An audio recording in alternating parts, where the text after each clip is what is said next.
not okay.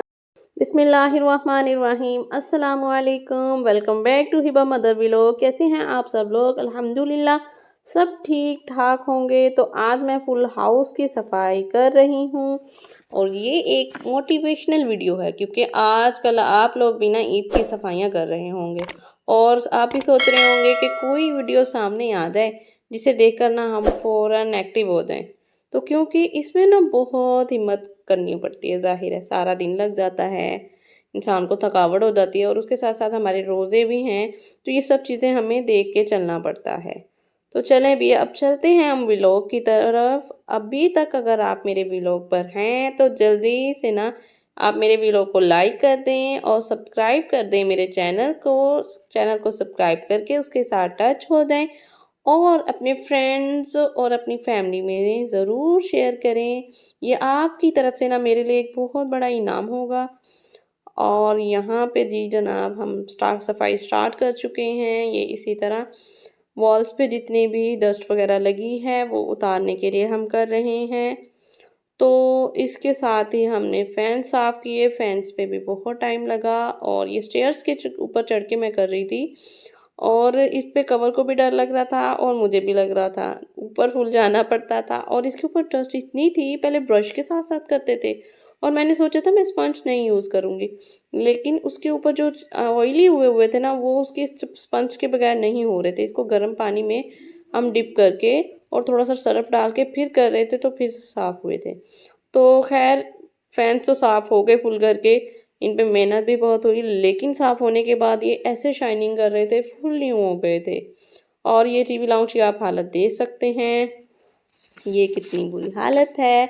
तो इसको हम करते रहते हैं थोड़े दिनों बाद, लेकिन फिर भी पीछे से डस्ट बहुत ज़्यादा आती है। तो ये इसीलिए हमने कहा एक बार ये सफाई कर लें जिससे हमारे ईद तक हमारे 10-15 दिन बहुत अच्छे गुजर जाएंगे, ईद भी बहुत अच्छी गुजर जाएगी। तो इसलिए हमने ये सफाई करनी स्टार्ट कर दी। तो हमारा जो काम है ये वाकई बहुत ज़्यादा होता है। तो जो इसकी सेटिंग है ना, मेरी कोशिश ये होती है ना वक्त पर काम करें। जब हम वक्त पर काम करते हैं तो सारे काम ठीक हो जाते हैं और टाइम से होते हैं। और मेरे नज़दीक जो है पहला रूल वो काम का ये है कि रूटीन को ना हमें सेट करना चाहिए। सेट इस तरह करना चाहिए कि किसी चीज़ को भी जिसको हमने करना है उसको रूटीन से करें, तो वो फिर सारे काम हो जाते हैं, उसकी आदत भी पड़ जाती है। जब हम उनको रूटीन से करते रहेंगे ना तो उनकी फिर आदत हमें पड़ जाएगी। और हाउस होल्ड को इंटरेस्ट रखने के लिए ज़रूरी है कि हम जब हम हाउस होल्डिंग करते हैं तो हमें उसमें इंटरेस्ट रखते हैं, तो उसके लिए हमें ज़रूरी है कि हम प्लान करें, हर काम को प्लान करें। तो यहाँ पे देखें बेड के नीचे, तो देखें यहाँ पे ये छोटी छोटी चीज़ें नीचे जाती रहती हैं और उससे फिर बहुत गंद हो जाता है बेड के नीचे। और ये जो हमारे डोर्स हैं उनके ऊपर छोटी छोटी सी इस तरह डस्ट बन जाती है जो कपड़े से साफ़ होती है, जो स्टेयर्स के ऊपर चढ़ के करनी पड़ती है। तो हाँ जी, हम बात कर रहे थे हाउस होल्ड की। तो हाउस होल्ड को इंटरेस्ट में रखने के लिए ज़रूरी है कि हम प्लान करें कि हमने क्या करना है। हर चीज़ की एक प्लानिंग होती है ना, तो इसी तरह हम हाउस वाइफ जो हैं इसको हाउस को जैसे मैनेज करती हैं, तो उसके लिए एक प्लानिंग भी बहुत ज़रूरी है कि हम प्लान कर लिया करें। जैसे मैं सुबह उठती हूँ, मेरी ये रूटीन है, मैं अपना प्लान कर लेती हूँ कि मैंने आज ये काम करना है। रूटीन के तो बहुत से काम होते हैं, वो तो सब होते हैं जो रूटीन में हम करते हैं, बच्चों को देखना, खाना खिलाना, खाना बनाना, ये तो सब रूटीन के काम है ना। जो एक मेन काम होता है ना उसको मैं बिल्कुल सेट कर लेती हूँ कि आज मैंने ये करना है। जैसे आज मैंने सुबह उठते ही ये सेट किया हुआ था कि आज मैंने पूरे घर की सफाई करनी है। तो ये मेरा माइंड सेट था और इसी पे मैंने कायम रहना था। और उसके अलावा ये फिर काम भी बच्चों के साथ अगर हो तो मैनेज हो जाता है, बाकी बच्चों की रूटीन भी मैनेज हो जाती है, मेस नहीं होता। तो इसी तरह डेली रूटीन पे हम सेट कर सकते हैं। जैसे आज मुझे ये करना था, कल मैं सोचूंगी कि कल मुझे मशीन लगानी है। एक दिन मैंने एक काम को एक दिन पे डिवाइड करना है, डेली डेली नहीं कि हमने एक दिन में सारे काम ले लेने हैं, तो फिर तो हम खुद ही पागल हो जाएंगे, हमें कुछ समझ नहीं आएगी कि हम क्या करें।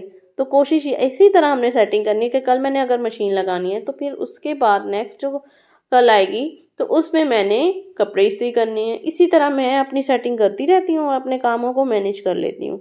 तो इस तरह मेरे सारे काम हो जाते हैं, घर के भी और खाने के भी। तो इस तरह सारा दिन भी बिज़ी गुजरता है और घर को भी टाइम मिल जाता है। तो इधर यहाँ पे मैंने साथ ही पूरी सफाई करने के बाद डस्टिंग स्टार्ट कर दी थी। डस्टिंग जो थी ये बहुत अच्छे से होने वाली थी, चेयर्स की, टेबल्स की। और ये मेरे मिरर्स हैं तो इनको बहुत अच्छे से साफ़ करना पड़ता है। इनको होल्डर की मदद से पहले उठाते हैं, ऊपर से निकालते हैं। और ये टेबल भी जो ना, इसका भी मिरर था फुल, वो साफ़ नहीं हो रहा था, उसको भी हमने निकाल के अच्छे से पहले साफ़ किया है। तो फिर ये टेबल बिल्कुल साफ़ हो गया है। इसी तरह ये चेयर्स थी, इनके ऊपर ये देखें, इस तरह मैं मिरर को निकालती हूँ, फिर इसको अच्छे से साफ़ करती हूँ। तो चेयर्स भी इनकी छोटी छोटी सी जो हैं वो तंग कर रही थी।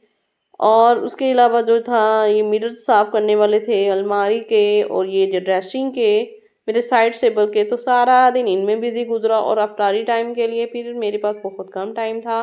तो मैंने खाने में जल्दी से चाइनीज़ राइस रेडी कर लिए कि जितना काम मैं जल्दी कर सकती हूँ वो कर लूँ खाने में। और जो अफ्तारी मैंने फ्राई करनी थी वो मैंने रोल और या समोसे दोनों में से एक चीज़ डेली जैसे फ्राई करती हूँ वो कर दी बस। और साथ फ्रूट चाट कबलें बना दी और बाकी शरबत। तो ये हमारी छोटी सी अफ्तारी थी और ये मेरी फुल डे की रूटीन थी। होपफुली कि आप लोगों को ये मेरी वीडियो बहुत अच्छी लगी होगी। तो आप मेरी वीडियो को ज़रूर लाइक करें और इसके अलावा मेरी वीडियो को शेयर करें और बेल आइकन का बटन प्रेस करना मत भूलिएगा। तो आजकल जो मेरे व्लॉग्स अब नेक्स्ट आएंगे वो ईद पर ही आएंगे। तो इंशाल्लाह मिलते हैं आपसे नेक्स्ट व्लॉग में और अपनी दुआओं में ज़रूर याद रखिएगा। अल्लाह हाफिज़ जी।